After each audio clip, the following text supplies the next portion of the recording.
Most people believe money is something governments print, something banks control, something politicians argue about on television. But almost nobody realizes this.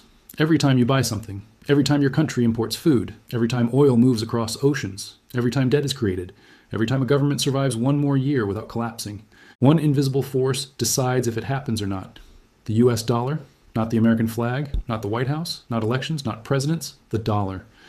Right now, at this exact moment, more than half of global trade depends on one currency controlled by one country. If the dollar moves, markets shake. If the dollar tightens, nations suffocate. If the dollar weakens, empires tremble. And if the dollar disappears, the modern world collapses. Yet almost nobody understands how the system was built, because it was not created in public. It was designed quietly, in war rooms, in banking offices, in secret agreements, in moments of global panic. This story does not begin in Washington. It begins in chaos, in the ruins of Europe, in burned cities, in broken currencies, in empty treasuries, in starving populations. After World War II, most of the world was financially dead. Germany was destroyed. France was bankrupt. Britain was drowning in debt. Japan was shattered. China was unstable. Their currencies were worthless. Their gold reserves were gone. Their economies were frozen. Only one country emerged, untouched: the United States. Its factories were intact. Its cities were standing. Its banks were full. Its vaults were overflowing with gold. By 1945, the United States owned more than half of the world's gold, more than every other nation combined. And power always follows gold. So while the world was desperate, America was prepared. In 1944, before the war even ended, leaders from 44 countries met in secret in a small town called Bretton Woods. They were not there to celebrate peace. They were there to redesign money, to decide who would control the future, to decide what currency would rule. The agreement they signed changed history forever. Every major currency would be tied to the US dollar, and the dollar would be tied to gold. $35 for 1 ounce, fixed, guaranteed, stable. On paper, it looked fair. In reality, it was brilliant, because now every country needed dollars to function, to trade, to rebuild, to grow, to survive. And where did those dollars come from? Only one place: America. The United States became the banker of the planet, the supplier of global liquidity, the engine of international trade. If your country needed growth, you needed dollars. If you needed oil, you needed dollars. If you wanted stability, you needed dollars. If you wanted peace, you needed dollars. And slowly, quietly, without armies or invasions, America built the largest financial empire in history, not through conquest, through currency. But this system had a problem, a fatal one. The United States was printing more dollars than it had gold, to fund wars, to expand influence, to control markets. By the 1960s, foreign governments realized the truth. There was not enough gold to back all those dollars. France noticed first, then Germany, then others. They started demanding real gold. Ships arrived in New York. Vaults began emptying. The system was breaking. And in 1971, something unprecedented happened. President Nixon closed the gold window. No warning, no vote, no permission. The dollar was no longer backed by gold, just by trust, by military power, by political influence, by fear, by dependence. From that moment on, money became pure belief, paper backed by power, and the dollar empire entered its most dangerous phase, because now it had nothing physical behind it, only control, only leverage, only dominance. And to maintain that dominance, something even bigger had to be created, a system that would force the entire world to use dollars forever.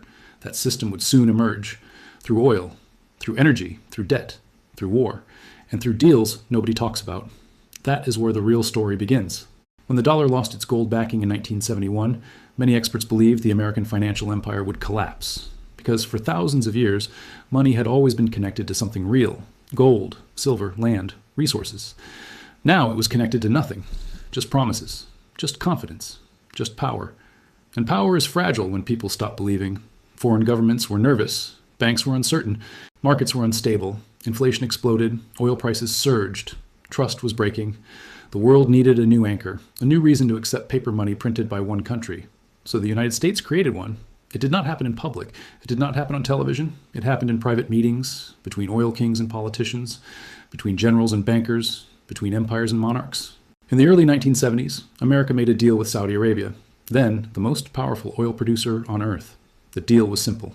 Saudi Arabia would sell oil only in US dollars.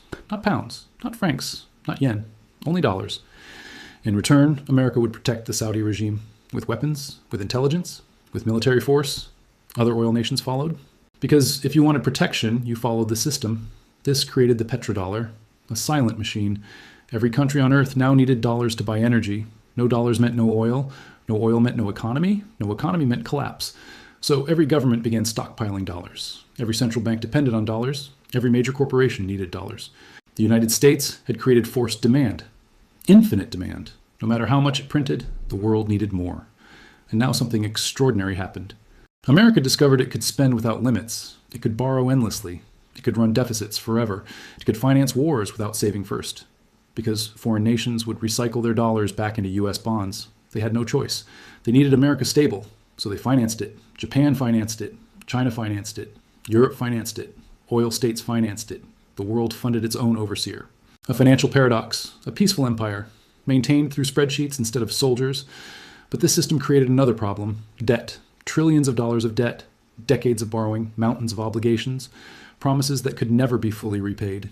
Every crisis made it worse. The Asian financial crisis, the dot-com crash, the global financial crisis, the pandemic. Each time the solution was the same: print more, borrow more, expand more. And each time, the world accepted it, because there was no alternative. Try trading without dollars. Try settling energy without dollars. Try accessing markets without dollars. Impossible. So nations stayed trapped. But power attracts challengers. Russia began selling energy outside the dollar. China built parallel payment systems. Iran created shadow networks. Gold reserves began rising. Bitcoin appeared. Digital currencies emerged. Trade alliances formed, slowly, quietly. The world started preparing, not for tomorrow. For the moment, the dollar empire weakens. Because when the center collapses, everything collapses. Pensions, banks, governments, savings, currencies, entire societies. And now, for the first time in 80 years, cracks are visible. Sanctions turned the dollar into a weapon. Frozen reserves scared central banks. Trade wars shattered trust. Debt levels became unsustainable. Inflation returned. Interest rates rose. The system began to strain. The empire is still standing. But it is under pressure, and pressure reveals truth. The question now is not whether the dollar is powerful. It is. The question is whether it can remain dominant in a world that no longer wants dependence. Because once alternatives become practical, control disappears. And when control disappears, history changes. That final chapter is unfolding right now. Every financial empire in history followed the same pattern. It rose quietly, it expanded confidently, it ruled invisibly, and then it collapsed suddenly, not with explosions, with numbers, with defaults, with loss of trust, with empty promises. Spain ruled through silver, then inflation destroyed it. Britain ruled through sterling, then war bankrupted it. Rome ruled through coinage, then debasement ruined it. Every empire believed it was different. Every empire believed it was permanent. Every empire was wrong. The modern financial system believes the same thing, that it is too big to fail, too complex to collapse, too important to break. But size does not create safety, it creates fragility. Because when something huge falls, it destroys everything beneath it. Today, the world runs on debt. Governments borrow to survive. Corporations borrow to grow. Consumers borrow to live. Banks borrow to lend. Entire nations operate on borrowed time. The system works only if confidence remains, only if people believe, only if markets cooperate, only if fear stays away. But fear always returns. It always does. In 2008, fear froze the world. Banks collapsed overnight. Trillions vanished. Jobs disappeared. Homes were lost. Savings were wiped out. And what was the solution? Print, rescue, bailout, repeat. The system survived, but it became weaker, more dependent, more fragile. And then came the pandemic. More printing, more debt, more emergency powers, more control, more intervention. The balance shifted again, from markets to central banks, from competition to coordination, from freedom to management. Money became policy. Policy became power. Power became centralized. Now central banks decide who lives and who fails, which industries survive, which currencies survive, which governments survive. Interest rates shape elections. Liquidity shapes politics. Debt shapes diplomacy. This is financial governance. No voting, no transparency, no accountability, just algorithms and committees. But even this power has limits, because reality always arrives. Debt must be paid.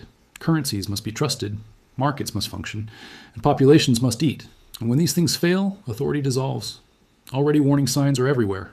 Record government debt, unfunded pensions, aging populations, falling productivity, geopolitical fragmentation, trade decoupling, energy shocks, currency wars. Each problem weakens the system. Together, they threaten it. No single crisis will end it. It will be many small ones, stacked, compounded, ignored, until suddenly confidence breaks. And when confidence breaks, money stops working.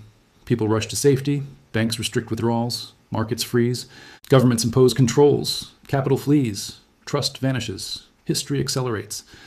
This has happened before in Weimar Germany, in Argentina, in Venezuela, in Yugoslavia, in countless fallen empires. It always feels impossible until it happens. But here's the truth most people never hear. Financial systems do not collapse because of villains. They collapse because of incentives. Because leaders choose short-term survival over long-term stability. Because voters demand benefits without costs. Because institutions protect themselves first. Because nobody wants to be the one who says no. So the machine keeps going until it cannot, until it breaks. And then everyone asks how it happened. The answer is always the same, slowly, then suddenly.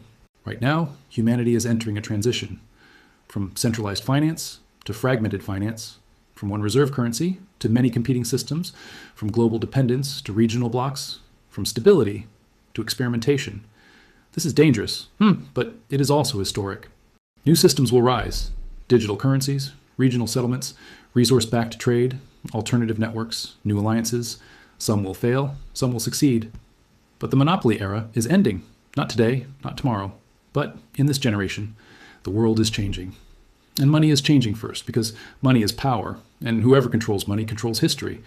The question is not whether change is coming. It is who will understand it early, and who will understand it too late. Those who study patterns survive.